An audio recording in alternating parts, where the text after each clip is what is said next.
Hi everyone, it's Paul Tilley, and welcome to EC1210 Macroeconomics. Today we're looking at Unit 1, Introduction to Macroeconomics.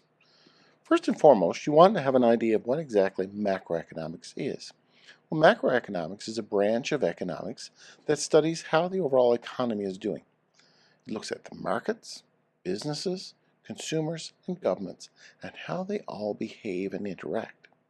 Macroeconomics examines economic-wide phenomena such as inflation, price levels, rate of economic growth, national income, gross domestic product, and changes in unemployment.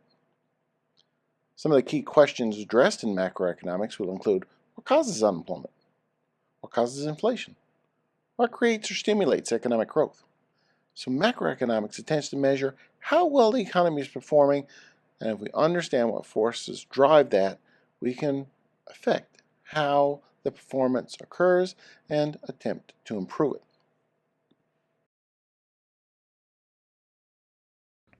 So in this unit, what we're going to do is we're going to talk about economics generally, and then we're going to look at, well, how does macroeconomics fit into this? What is the real deal with macroeconomics? We're going to look at overall the relevance of economics, the distinction or the difference between macroeconomics and microeconomics. We're going to look at positive and normative economic statements. We're going to look at the concept of scarcity, choice, opportunity costs. They're all kind of melded together. We're going to look at the fundamental economic questions posed by our society, the factors of production, factor payments, the value of trade, and the basic economic goals of our society. So what exactly is economics? Well, economics is essentially a study of choice. We make choices in order to maximize our individual or collective benefits. So we're always trying to get the most out of everything that we possibly can. Macroeconomics is really a branch of economics that deals with the structure, performance, behavior, and decision-making of the whole or aggregate economy. So we're looking at the economy-wide. So the two main areas of macroeconomic research is really long-term economic growth, which is a goal of our society, and managing short-term business cycles up and down of our economy.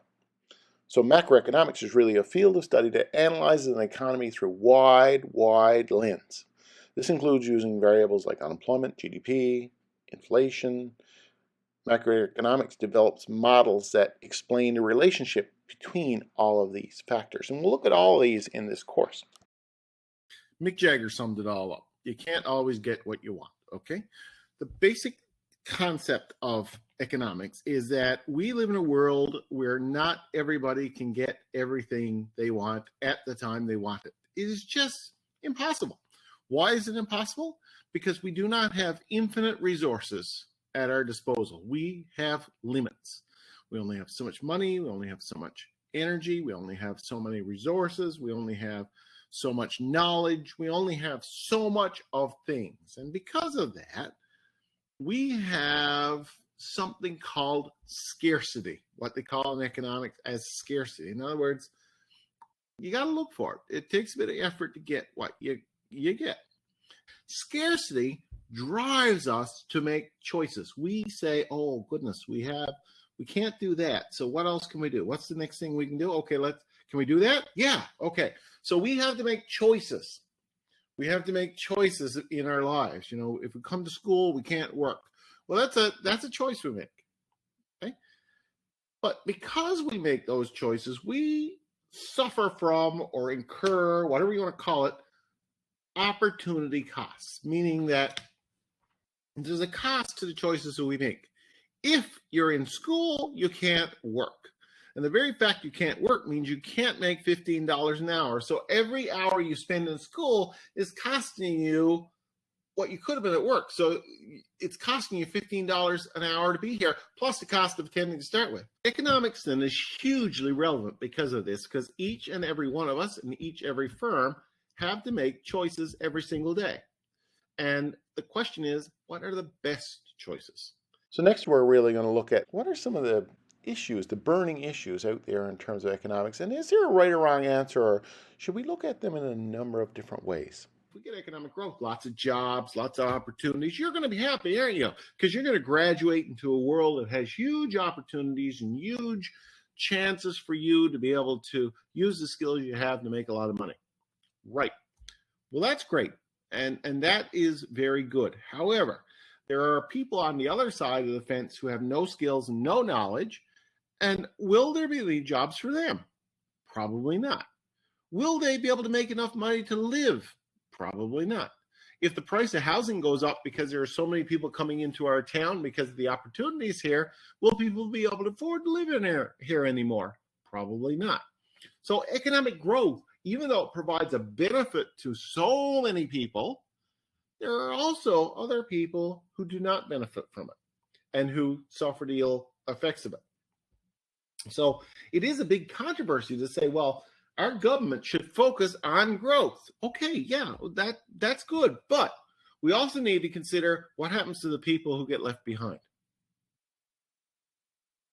Income redistribution is another very common one that comes up in the economic literature.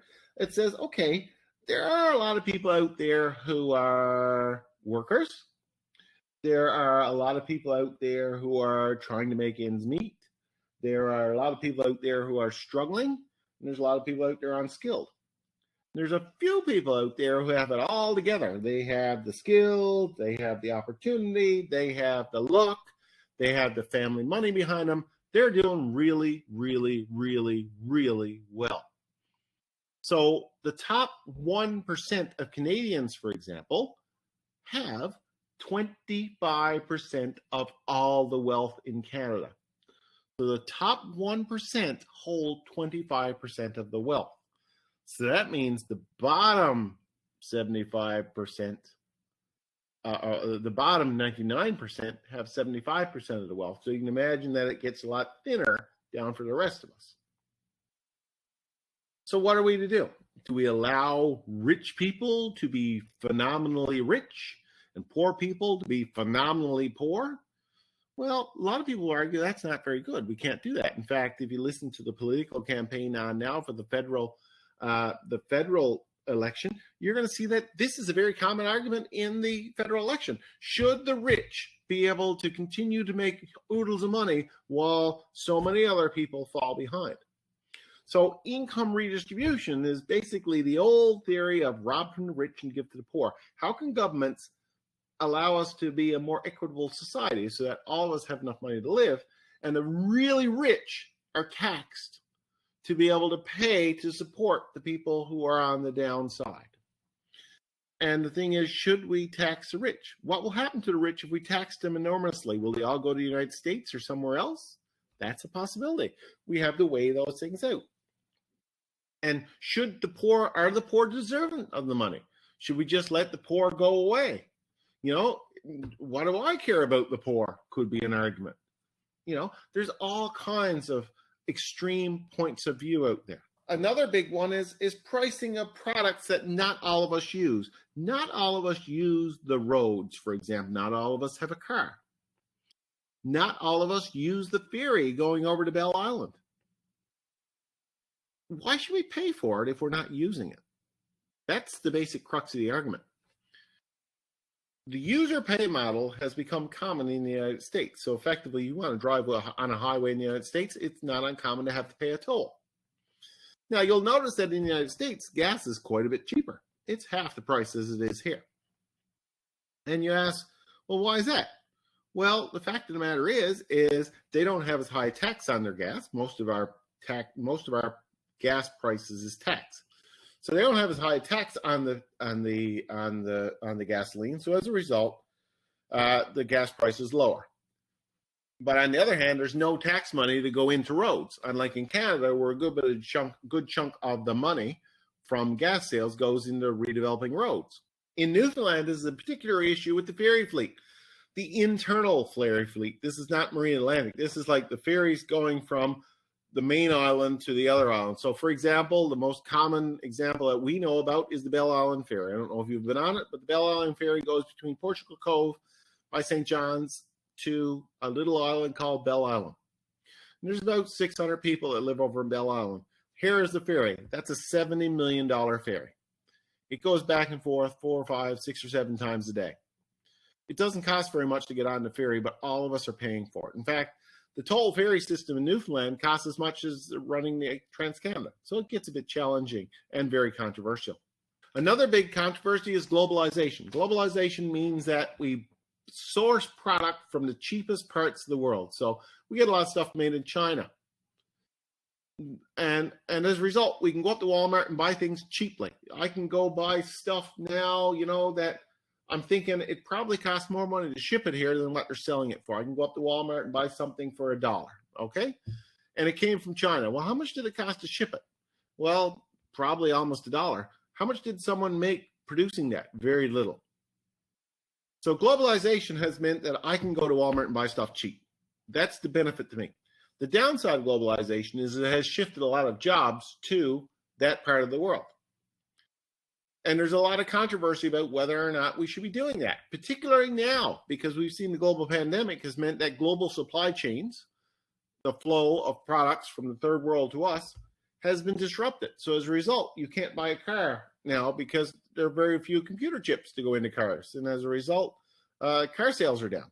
And also in here, we talk about something called factors of production. And factors of production are the things that are employed. You could imagine as the items in a recipe, okay? And there are 4 items that go in the economic recipe. There's land, which is naturally occurring product.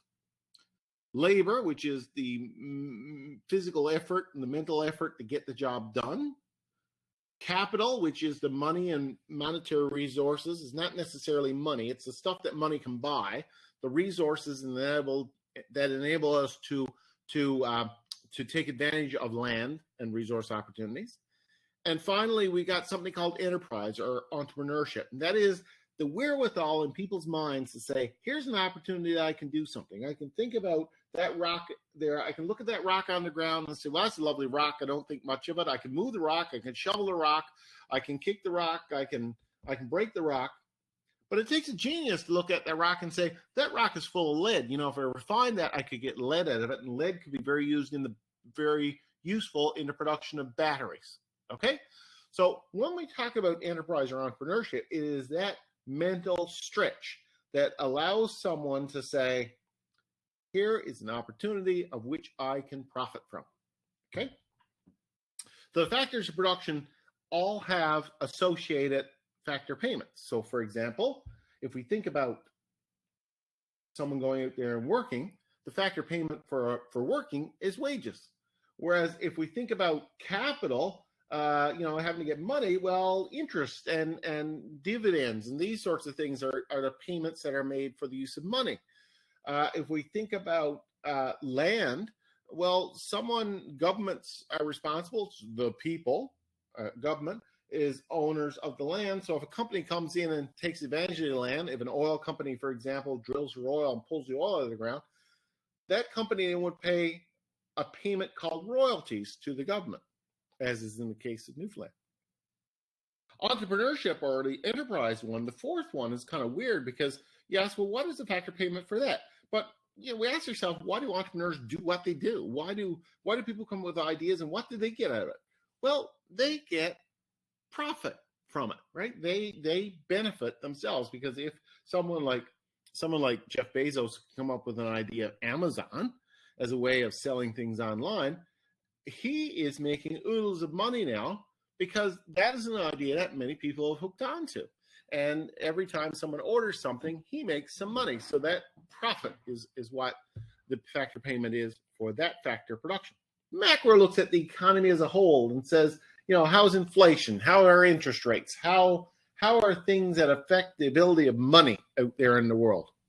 And really, if we think governments are really focused on macro things, the things that society as a whole are most concerned about, whereas individuals and businesses are more focused on the micro, which is, how am I going to get through this day, or how am I going to make so much money in my business? We also talked a little bit about positive and normative statements. When we think about positive statements, a positive statement is one that can be proven to be true or disproven to be false. It is quantifiable. The sun is shining right now. It is. I can look outdoors and see the sun is shining. It's not a matter of opinion. If anyone looked out the door from my perspective right now, if anyone was here with me, they would look up and see the sun as well. It's unquestionable. Whereas if I said it's kind of cold today, well, how do you define cold? Cold from my perspective, your perspective might be different. You might think, it's a perfectly good day. It's a perfectly good day. It's not cold. That's what we call a normative statement. A normative statement is one of opinion. And there's no real right or wrong to an opinion. It is people will hold different opinions. So if for example, that we say that, the CERB in Canada, we talk about the money that came out by the federal government because of the COVID. The CERB in Canada has been a giant waste of money. Okay, we could hear a political leader say that. Well, who says? Some people might argue that that's true, but others might argue they're quite the opposite, and they're equally right. So a normative statement is an opinion-based statement, whereas a positive statement is a fact or a disprovable fact, alternative fact, to quote Mrs. Let's look at this issue of fundamental economic questions. Okay, so you are now the super economist for Newfoundland. You are the person behind the controls, okay? And this is more macro than micro, but you're the person behind the controls and you're running the economy here in Newfoundland. Essentially, there are three questions that you need to answer. What should we make? How should we make it? And who gets what's made? And economies all over the world answer these questions every single day. Trying to determine what gets made, for example, in many societies years ago, we used to think about this type of situation in the Stone Age and say, well, what are we going to make? Well, generally, back in the Stone Age, we had society that was organized along cooperative means. I'll call it a cooperative means because people had to cooperate, otherwise they wouldn't survive. No different than Newfoundland 500 years ago. When people came here, it was a hard old place to live. People had to work together in order to survive, okay? So in a cooperation society, it's really more of a foraging, people going out and finding food. They go out in the ocean and look for it, or they go out of their cave and look for it. The bottom line is that people need to rely on one another to survive. And that's generally how those economic questions were answered in those types of society, is that we do whatever it takes to survive. You have more, you share it with me, and so on. Generally, if we look at the Middle Ages, before we were civilized, say to speak, a lot of those decisions on what should we make were really dictated by the king. The king was elected, and the king said, this is what we're going to make, and if nobody liked it, too bad. Off with their heads, right? So that was another type of society, and we really don't see too many of those societies around anymore, and because it gets people upset, and that is when one person makes all the decisions. That's what's called a command society, okay? A command society where someone commands, this is what's going to be made. If you don't like it, too bad. Another type of society that has existed out there in which that decision of what gets made is really known as a custom society, and that's based on customs. We think that customarily, and you would think Newfoundland has an element of that too, customarily we ate potatoes and carrots because that was easily or relatively easily grown here. So there was a lot of that. So these traditional societies, you would think of religious societies and old-fashioned societies, of which it was customary to grow. We always grow potatoes because we always have grown potatoes. That's been the rationale for making business decisions about what should be made in society. In our society right now, we live more in a competitive society. These are theoretical constructs, okay? So you're never going to find the pure types. This is just kind of descriptors for broad categories. In a competitive society, what we do is we make decisions based on what we call the market. And the market really is a function of people are knocking on the door of companies saying, I'd like you to make this because I demand it. I want Ford F-150 pickup trucks, because I like Ford F-150 pickup trucks. And if 23,000 people in Newfoundland want a Ford F-150 pickup truck, I'm sure Ford will supply 23,000 Ford pickup trucks. It's a way that companies react. They hear or they listen to what's going on in terms of the market, what customers demand, and they provide what customers demand. So as a result, the competition drives the companies to listen to customers' needs. So this basic question of what should we make is really answered by the market. We call it the market. How should we make it? And you know, determining how we make things is really a bit of a trick, because generally things are either made by people, that's one end of the spectrum, and the other end of the spectrum is products are made by machines or equipment. And really it depends on how sophisticated the society is, or where we are in terms of the amount of technology.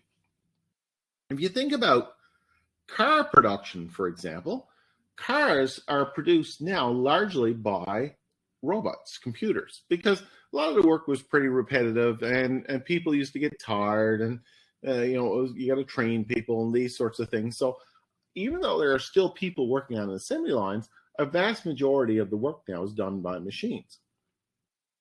And car companies have realized that if they can get large volumes of production, in other words, many, many cars being produced, that a machine, even though the machine is hugely expensive to buy, that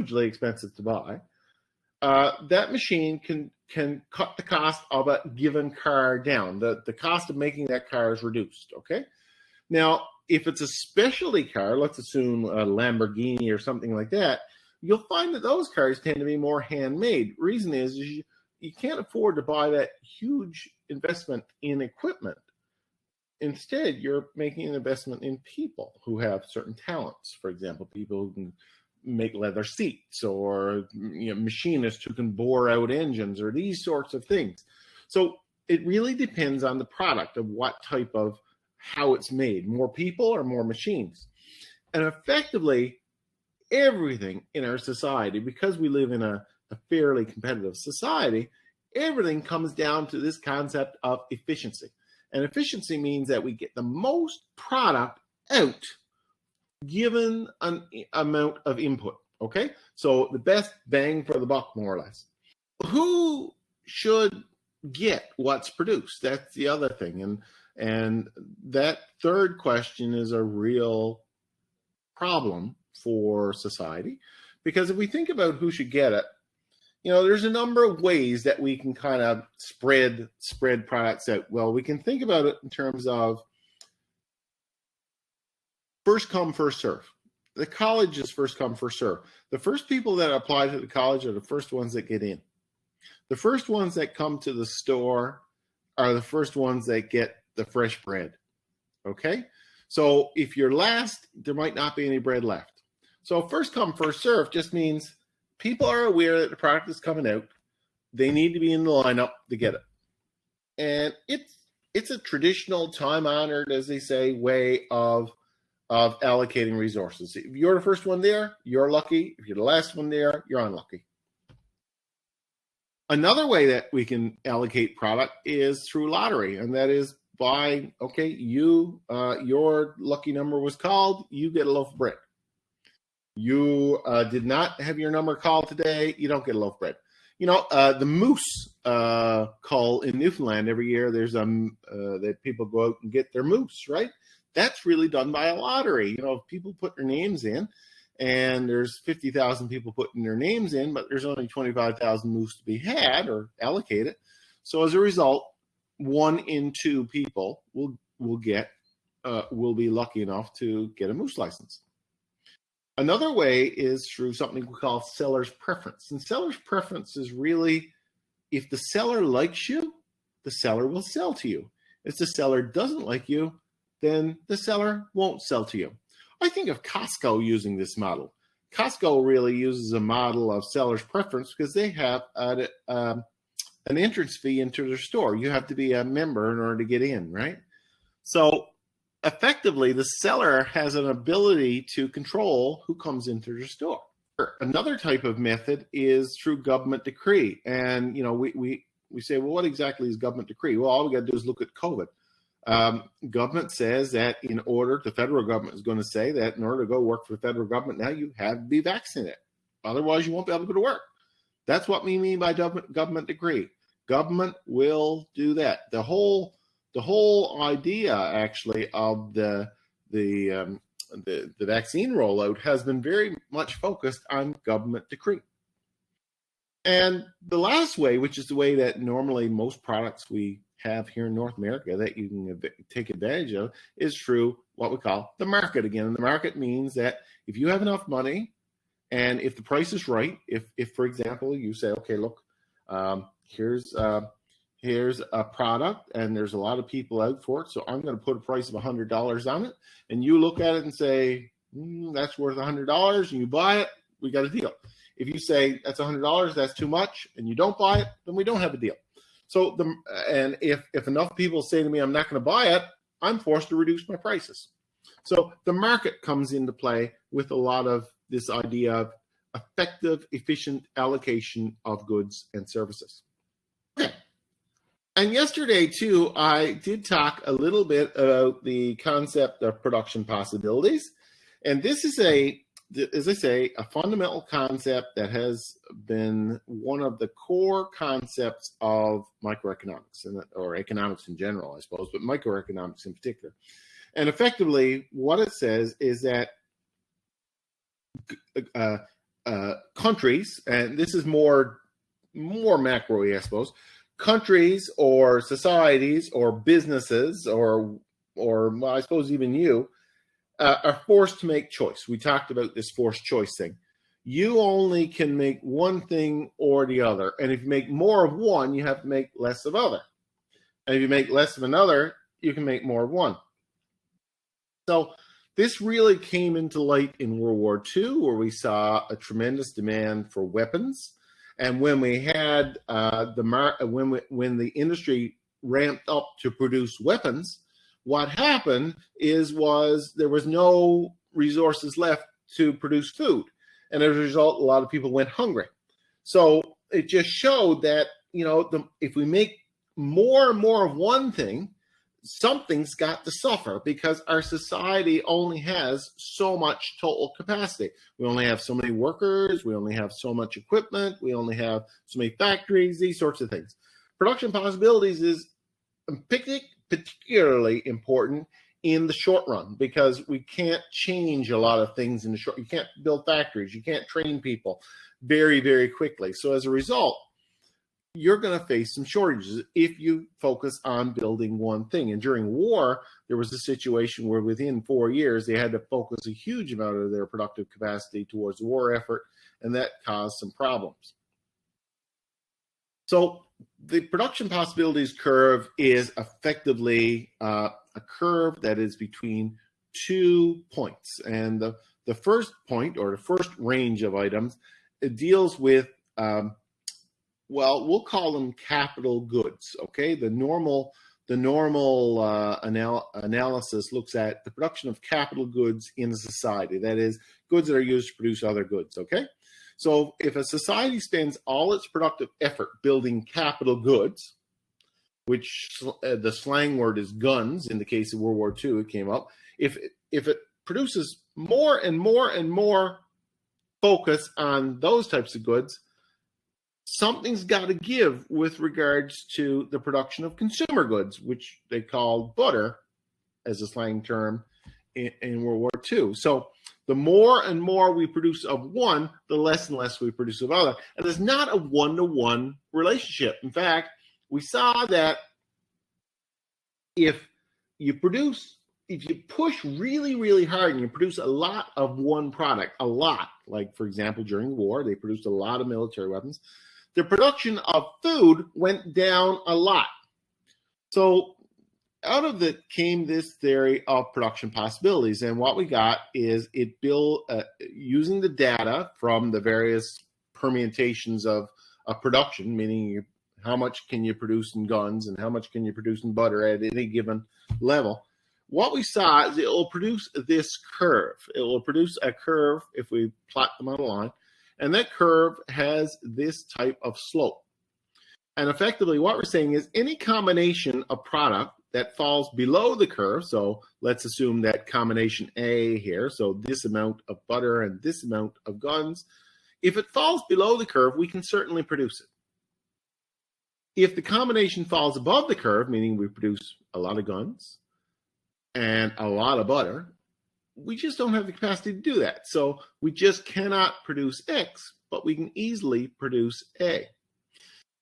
So our society will be, if we're working at full levels of production and everything's going tickety-boo, we should be able to produce, in theory, level D or B or C, and that works on various combinations.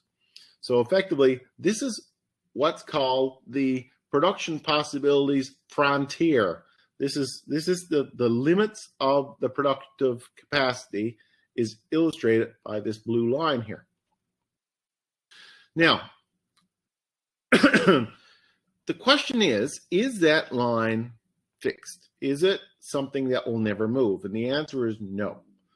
We saw production possibilities move constantly over the last 100 years, 150 years since the Industrial Revolution, because we've become more productive and allocatively efficient in terms of the products that we make.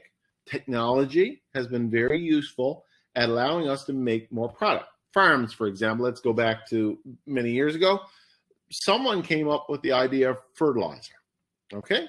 And we don't have to get into too deep into the story, but the basic fact of the matter, when you put fertilizer on ground, the ground becomes much more productive.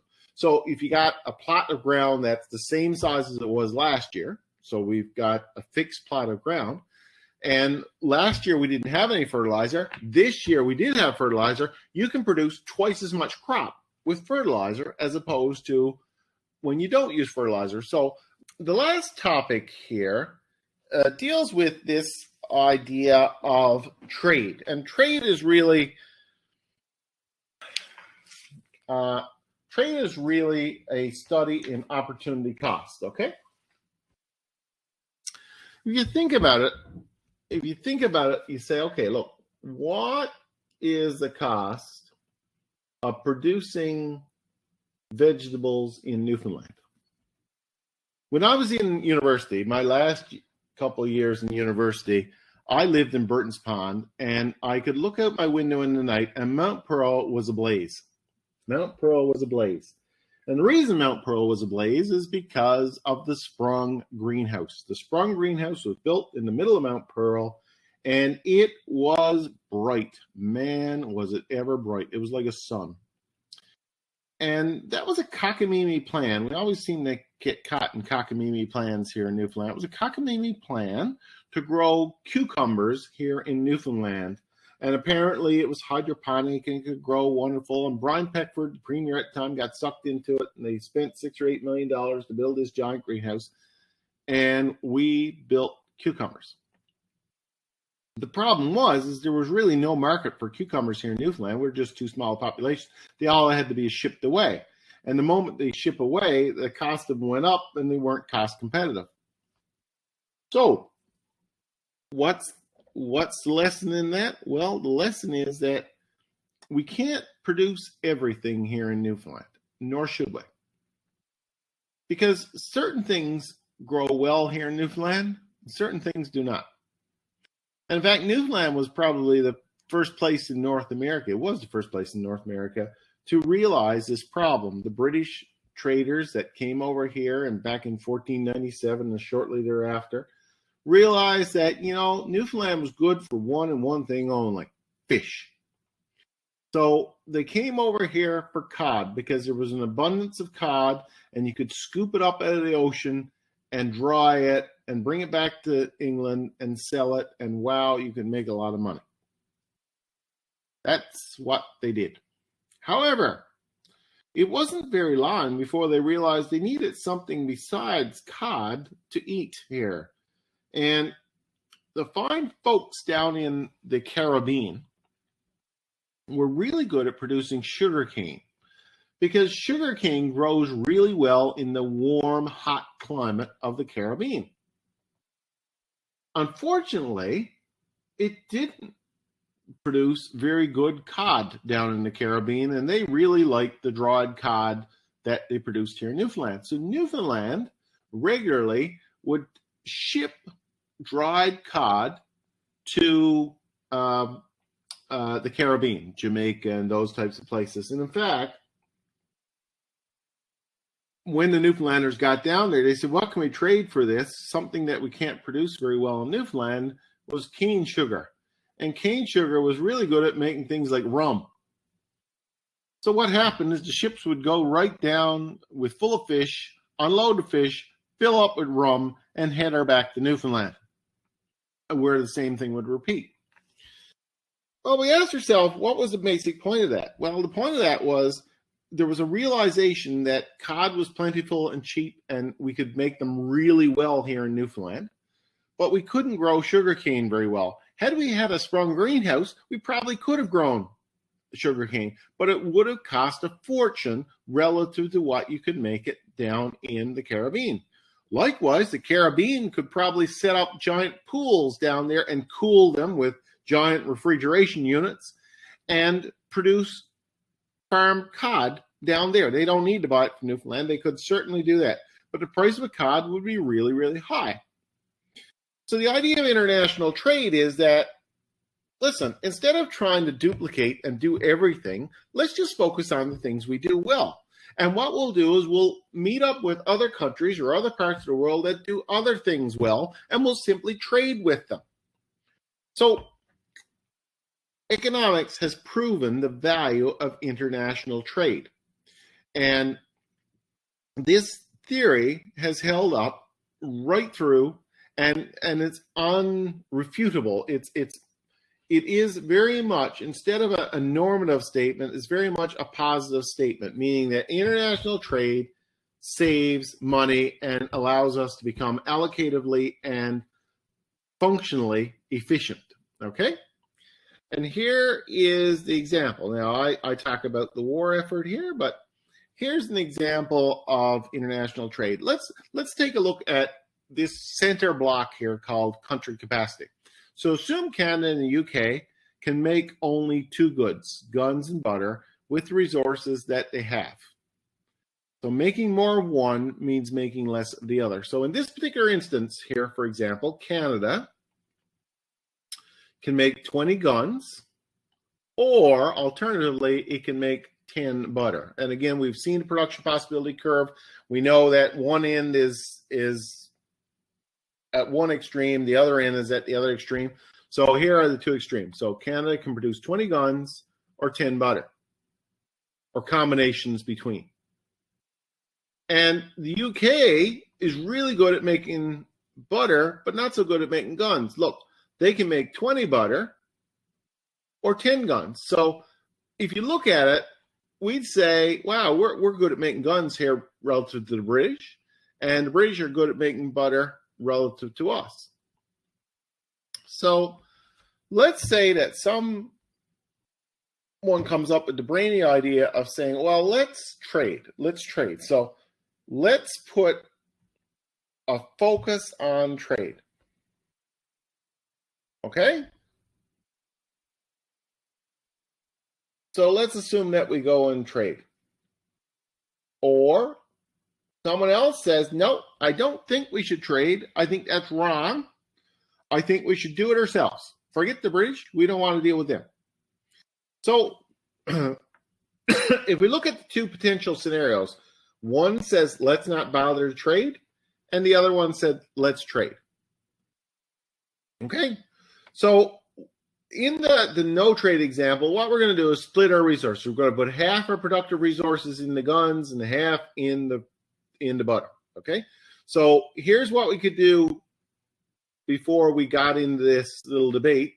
We could produce 20 guns and 10 butter. So let's produce half and half. So in this case, half the number of guns is 10 and half the amount of butter is 5. So we're going to go out and we're going to say, okay, we're going to make 10 guns and 5 butter. So that means half our people are working at the gun production and half of people are making butter. And the UK says the same thing. Let's make what we make.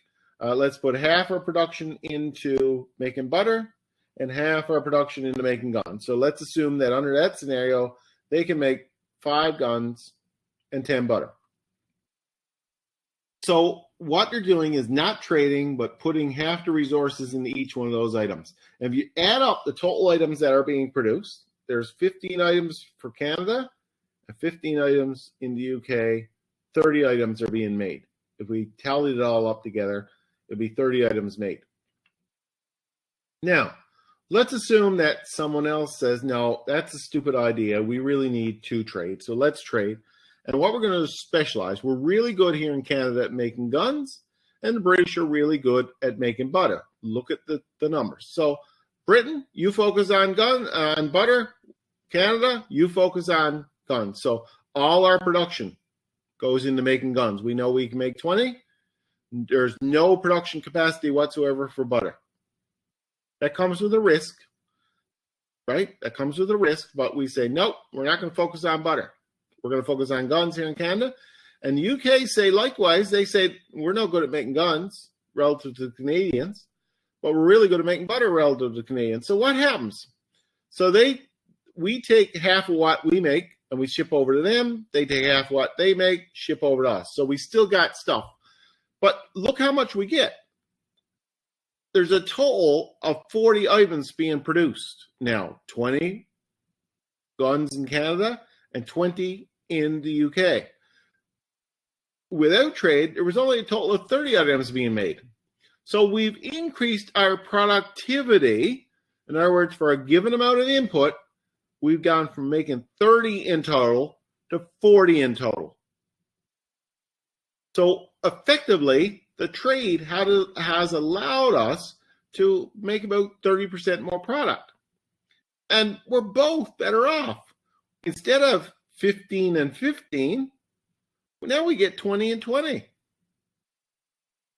So concept of trade has proven out to be an effective way for societies to become more productive. And we see it all the time. There are no televisions made in North America anymore, for example. You can't buy a television that's made in North America. And the reason is because it's more cost effective to make it in the third world or somewhere in China.